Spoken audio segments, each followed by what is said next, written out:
ಇಷ್ಟಪಟ್ಟಾಗ ಇಷ್ಟಪಟ್ಟವರೊಟ್ಟಿಗೆ ಕೇಳಬೇಕಾಗತ್ತೆ. ಕೆಲವರಿಗೆ ಎಷ್ಟೇ ಹೇಳಿ ನೀವು ಬದಲಾಗಲ್ಲ. ನಿಮಗೆ ತಲೆ ಕೆಟ್ಟೋಗಿರುತ್ತೆ, ಏನು ಹೇಳಬೇಕು ಈ ಮನುಷ್ಯನ ಜೊತೆಗೆ, ಏನು ಹೇಳಿದರೂ ಬದಲಾಗ್ತಿಲ್ಲ ಇದು ಅಂತ ಅನ್ನಿಸ್ತಾ ಇರತ್ತೆ. ಗಂಡ ಕುಡ್ಕ ಇದ್ದಾನೆ, ಸುಳ್ಳು ಹೇಳ್ತಾನೆ, ಹೆಂಡತಿ ಸರಿ ಇಲ್ಲ, ಬದಲಾಗಲ್ಲ, ಇದೆಲ್ಲ ಅನ್ನಿಸ್ತಾ ಇರುತ್ತೆ. ಕರೆಕ್ಟ್ ಅಲ್ವಾ? ಬಟ್ ಹೇಳಿ ಹೇಳಿ ಹೇಳಿ ಸಾಕಾಗಿರುತ್ತೆ ಒಂದು ರಿಲೇಷನ್ಶಿಪ್ಪಲ್ಲಿ. ಸೊ ಯಾಕೆ ಬದಲಾಗ್ತಿರಲ್ಲ, ಇದಕ್ಕೆ ಏನು ಕಾರಣ ಇರುತ್ತೆ ಅಲ್ವಾ? ಇದು ಏನು ಬೇಕಾಗಿರೋದಲ್ವ, ಯಾವ ಕಾರಣಕ್ಕೆ ಬದಲಾಗ್ತಿರಲ್ಲ ಅವರು ಅನ್ನೋದಕ್ಕೆ 3 ಟಿಪ್ಸ್ನ ಶೇರ್ ಮಾಡ್ತೀನಿ. ವಿಡಿಯೋನ ಕೊನೆ ತನಕ ನೋಡಿ. 3 ಟಿಪ್ಸ್ ಬಗ್ಗೆ ನಿಮ್ಮ ಅನಿಸಿಕೆನ ವಿಡಿಯೋ ನೋಡಿದ್ಮೇಲೆ ಕಮೆಂಟ್ ಮಾಡಿ. ಲೈಕ್ ಮಾಡೋದನ್ನು ಮರಿಬೇಡಿ. ಚಾನಲ್ಗೆ ಹೊಸಬರಾಗಿದ್ದರೆ ಸಬ್ಸ್ಕ್ರೈಬ್ ಮಾಡಿ ಆದಷ್ಟು ಬೇಗ 20,000 ಸಬ್ಸ್ಕ್ರೈಬರ್ ಕಂಪ್ಲೀಟ್ ಆಗಲಿ. ಆ್ಯಂಡ್ ಇನ್ಸ್ಟಾಗ್ರಾಮ್ ಪೇಜ್ ಗೊತ್ತಿಲ್ಲ ಅಂತ ಹೇಳಿದ್ರೆ ಜೈ ಮೋಟಿವೇಶನಲ್ ಸ್ಪೀಕರ್ ಅಂತೇಳಿ ಒಂದು ಪೇಜ್ ಇದೆ. 96,000 ಜನ ಫಾಲೋವರ್ಸ್ ಇದ್ದಾರೆ. ಪೇಜ್ಗೆ ಫಾಲೋ ಮಾಡಿ, ಸಪೋರ್ಟ್ ಮಾಡಿ. ಆ್ಯಂಡ್ ಫೇಸ್ಬುಕ್ಕಲ್ಲೂ ಕೂಡ 30,000 ಇದ್ದಾರೆ. ಸೊ ಸಪೋರ್ಟ್ ಮಾಡಿ.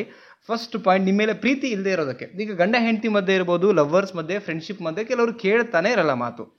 ಸೊ ಮಾತು ಕೇಳದೇ ಇರೋದಕ್ಕೆ ಇದಕ್ಕೆ ಮೂಲ ಕಾರಣ ಏನು? ಯಾವ ಕಾರಣಕ್ಕೆ ಮಾತು ಕೇಳ್ತಾ ಇರಲ್ಲ? ಇಷ್ಟಪಟ್ಟಾಗ ಇಷ್ಟಪಟ್ಟವರೊಟ್ಟಿಗೆ ಕೇಳಬೇಕಾಗತ್ತೆ. ಕರೆಕ್ಟ್ ಅಲ್ವಾ?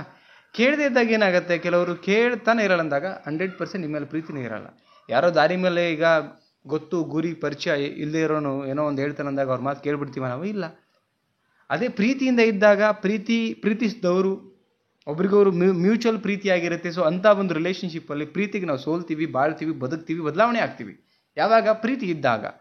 ಪ್ರೀತಿ ಇಲ್ಲದೆ ಇರಬೇಕಾದ್ರೆ ನಾವು ಮಾತೇ ಕೇಳಲ್ಲ. ಯಾಕೆ ಕೇಳಬೇಕು ನಾನು? ಕಡಿಮೆ ಆಗಿರುತ್ತೆ ಪ್ರೀತಿ, ಹಠ, ಕೇಳಲ್ಲ ನಾನೇನೀಗ. ಇದು ಯಾವಾಗ ಬರುತ್ತೆ? ಪ್ರೀತಿ ಇಲ್ಲದೆ ಇರಬೇಕಾದ್ರೆ. ಫಸ್ಟ್ ಪಾಯಿಂಟ್ ಅರ್ಥ ಮಾಡ್ಕೊಳ್ಳಿ, ನಿಮ್ಮ ಮೇಲೆ ಪ್ರೀತಿ ಇಲ್ಲದಿರೋದಕ್ಕೆ ಅವ್ರು ಹಂಗೆ ಮಾಡ್ತಿರ್ತಾರೆ. ಇದು ಇರಬಹುದು. ಸೆಕೆಂಡ್ ಪಾಯಿಂಟ್ ನೋಡೋಣ, ಏನು? ಅಹಂಕಾರ ಇರೋದು. ಕೆಲವರಿಗೆ ಸಿಕ್ಕಾಬಟ್ಟೆ ಅಹಂಕಾರ. ನಾನ್ಯಾಕೆ ಅವಳು ಮಾತು ಕೇಳಬೇಕು, ನಾನ್ಯಾಕೆ ಅವನು ಮಾತು ಕೇಳಬೇಕು, ಬೇಕಾದ್ರೆ ಕೇಳಿ, ನಾನು ಬದಲಾಗಲ್ಲಪ್ಪ, ಇರೋದೇ ಹಿಂಗೆ. ಕೆಲವರು ಉರಿಸ್ಬೇಕು, ಕೆಲವ್ರಿಗೆ ಅಹಂಕಾರ, ನಾನು ಚೆನ್ನಾಗಿದ್ದೀನಿ, ನಾನು ಸಂಪಾದನೆ ಮಾಡ್ತೀನಿ, ನಾನು ಗಂಡಸು, ಅಥವಾ ಕೆಲವು ಹೆಣ್ಮಕ್ಳಿಗೆ ನಾನು ದುಡಿತಾ ಇದ್ದೀನಿ, ಇರುತ್ತೆ ಕೆಲವೊಂದು ಹಿಂಗೆ. ಯಾರಿಗೆ ಈ ಅಹಂಕಾರ ತುದಿಗೆ ಬಂದಿರುತ್ತಲ್ಲ ಆ ವ್ಯಕ್ತಿಗಳು ಹಿಂಗೆ ಆಡ್ತಾರೆ, ಬದಲಾಗಲ್ಲ ಅವರು. ಎಷ್ಟೋ ಜನ ಪ್ರೀತಿಗೋಸ್ಕರ ಬದಲಾಗಿ ತಮ್ಮ ಸಂಸಾರನ ಚೆನ್ನಾಗಿ ಮಾಡ್ಕೊಂಡಿದ್ದಾರೆ, ತಮ್ಮ ಸಂಬಂಧನೂ ಚೆನ್ನಾಗಿ ಮಾಡ್ಕೊಂಡಿದ್ದಾರೆ. ಅಹಂಕಾರ ಎಲ್ಲಿಗೆ ಬರೋದಲ್ಲ ಆವಾಗ ಆ ಸಂಬಂಧನೇ ಹಾಳಾಗಿ ಹೋಗುತ್ತೆ. ಅಹಂಕಾರ ಬಂದಾಗ ಅದು ರಿಲೇಷನ್ಶಿಪ್ ಎಂಡ್ ಆಗೋ ಒಂದು ಸಾಧ್ಯತೆ ಅಂತ ಅಂದ್ಕೊಳ್ಳಿ. ಯಾವ ಸಂಬಂಧದಲ್ಲಿ ನಾನು ಯಾಕೆ ಮಾಡಬೇಕು, ಯಾಕೆ ಅನ್ನೋ ಪ್ರಶ್ನೆ ಬರುತ್ತಲ್ಲ ಅಲ್ಲಿಗೆ ಅಹಂಕಾರ ಬಂದಿದೆ ಅಂತ ಅರ್ಥ. ಎಷ್ಟೋ ಜನ ಅಹಂಕಾರದಿಂದಲೇ ಹಿಂಗಾಗ್ತಿರೋದು. ಬದಲಾಗದಿರೋದಕ್ಕೆ ಮೇಜರ್ ಕಾರಣನೇ ಅಹಂಕಾರ.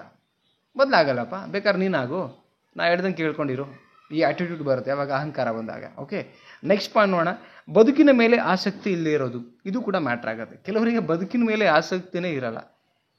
ಇನ್ನೊಬ್ಬರ ಮೇಲೆ ಪ್ರೀತಿ ಇರಲಿ, ಅಹಂಕಾರ ಇರಲಿ, ಇನ್ನು ಯಾವುದ್ರ ಮೇಲೂ ಕೂಡ ಆಸೆ ಇಲ್ದಿರೋ. ಉದಾಹರಣೆಗೆ ಈಗ ಬುದ್ಧಿ ಭ್ರಮಣೆ ಆಗಿರುತ್ತೆ ಅನ್ಕೊಳ್ಳೋಣ. ಸೊ ಆ ವ್ಯಕ್ತಿಗಳು ನೀವು ಬೇಕಾದ್ರೆ ಕೇಳಿ, ಅವರಿಗೆ ಬಟ್ಟೆ ಎಲ್ಲೇ ಹರ್ಕೊಂಡು ಹೋಗಿರಲಿ ಮ್ಯಾಟ್ರೇ ಆಗಲ್ಲ. ಯಾಕೆ ಹೇಳಿ? ಅವರಿಗೆ ಯಾವುದ್ರ ಬಗ್ಗೆನೂ ಆಸಕ್ತಿ ಇರಲ್ಲ. ಜಸ್ಟ್ ಒಂದು ತಿನ್ನಬೇಕು, ಬಟ್ಟೆ ಮೇಲೆ ಆಸಕ್ತಿ ಇರಲ್ಲ, ಈ ಜೀವನದ ಮೇಲೆ ಆಸಕ್ತಿ ಇರಲ್ಲ, ಗೋಲ್ ಗುರಿ ಮತ್ತೊಂದು ಆಸೆ ಆಕಾಂಕ್ಷೆ ಏನೂ ಇರಲ್ಲ. ಬದುಕಿದ್ದೀವಿ, ತಿನ್ಬೇಕು ಅನ್ನೋದು ಬಿಟ್ಟರೆ ಇನ್ಯಾವುದ್ರ ಮೇಲೂ ಆಸಕ್ತಿ ಇರಲ್ಲ. ಸೊ ಹೀಗೆ ಕೆಲವರು ಸಂಬಂಧಗಳಲ್ಲಿ ಬದುಕಿನ ಮೇಲೆ ಆಸಕ್ತಿ ಇಲ್ಲದಿರೋ ಜೊತೆ ನಾವು ಒಂದು ಸಂಬಂಧ ಕಟ್ಕೊಂಡಾಗ ಆ ವ್ಯಕ್ತಿಗಳು ಬದಲಾಗಲ್ಲ. ಅವರಿಗೆ ಬದಲಾಗಿ ಏನಾಗಬೇಕಾಗಿದೆ? ಬದುಕಿನ ಮೇಲೇ ಅವರಿಗೆ ಆಸಕ್ತಿ ಇಲ್ಲ ಅಂದಮೇಲೆ ಇನ್ನು ಬದಲಾಗ್ಬಿಟ್ಟು ಏನು ಮಾಡಬೇಕಾಗಿದೆ? ಸೊ ಈ ಥರದ್ದೆಲ್ಲ ಯೋಚನೆಗಳು ಬರೋಕ್ಕೆ ಶುರು ಆಗುತ್ತೆ. ಸೊ ಆ ಕಾರಣಕ್ಕೆ ನಿಮ್ಮ ಜೊತೆಗಿರೋರು ಬದಲಾಗ್ತಿಲ್ಲ ಅಂತ ಹೇಳಿದ್ರೆ ಕಾರಣ ನಂಬರ್ 1 ಅಗೇನ್ ರಿಕಾಲ್ ಮಾಡ್ತೀನಿ, ನಿಮ್ಮ ಪ್ರೀತಿ ಇಲ್ಲದೆ ಇರ್ಬೋದು, ಇಲ್ಲ ಅಹಂಕಾರ ಇರೋದಕ್ಕೆ ಹಿಂಗೆ ಮಾಡ್ತಿರ್ಬೋದು, ಇಲ್ಲ ಈ ಬದುಕಿನ ಮೇಲೇ ಅವ್ರಿಗೆ ಆಸಕ್ತಿ ಇಲ್ಲದೆ ಇರಬಹುದು. ಈ 3 ಕಾರಣಕ್ಕೋಸ್ಕರ ಅವರು ನೀವೇನೇ ಹೇಳಿದರೂ ಕೂಡ ಬದಲಾಗ್ತಿರಲ್ಲ. ಓಕೆ, ನಿಮಗೇನು ಅನಿಸುತ್ತೆ ಈ ಪಾಯಿಂಟ್ಗಳು ಕೇಳಿದ ಮೇಲೆ? ನಿಮ್ಮ ಅನಿಸಿಕೆ ವೆರಿ ಇಂಪಾರ್ಟೆಂಟ್ ಇದೆ. ಕಮೆಂಟ್ ಮಾಡೋದನ್ನು ಮಾತ್ರ ಮರಿಬೇಡಿ. ಲೈಕ್ ಮಾಡಿ. ಚಾನಲ್ಗೆ ಹೊಸಬರಾಗಿದೆ ಅಗೇನ್ ಹೇಳ್ತಾ ಇದ್ದೀನಿ, ಆದಷ್ಟು ಬೇಗ 20,000 ಆಗಲಿ. ಈ ಚಾನಲ್ಗೆ ಸಪೋರ್ಟ್ ಮಾಡಿ ಬೆಳೆಸಿ. ಇದೇ ಥರದ ಸುಮಾರು ವಿಡಿಯೋಗಳು ಬರುತ್ತೆ, informative and motivation and realisation ವಿಡಿಯೋಗಳಂತ ಹೇಳ್ತಾ, ದಯವಿಟ್ಟು ಸ್ಟೇಟಸ್ಗಳಿಗೆ ಇಟ್ಕೊಳ್ಳಿ ವಿಡಿಯೋ ಇಷ್ಟ ಆಗಿದ್ರೆ ಆ್ಯಂಡ್ ಶೇರ್ ಮಾಡಿ. ಮತ್ತೊಂದು ಟಾಪಿಕಲ್ಲಿ ಮತ್ತೊಂದು ವಿಡಿಯೋ ಒಟ್ಟಿಗೆ ಈ ನಿಮ್ಮ ಪ್ರೀತಿ ಹುಡುಗ ಜೈ ಬರ್ತಾನೆ. ನಮಸ್ತೆ.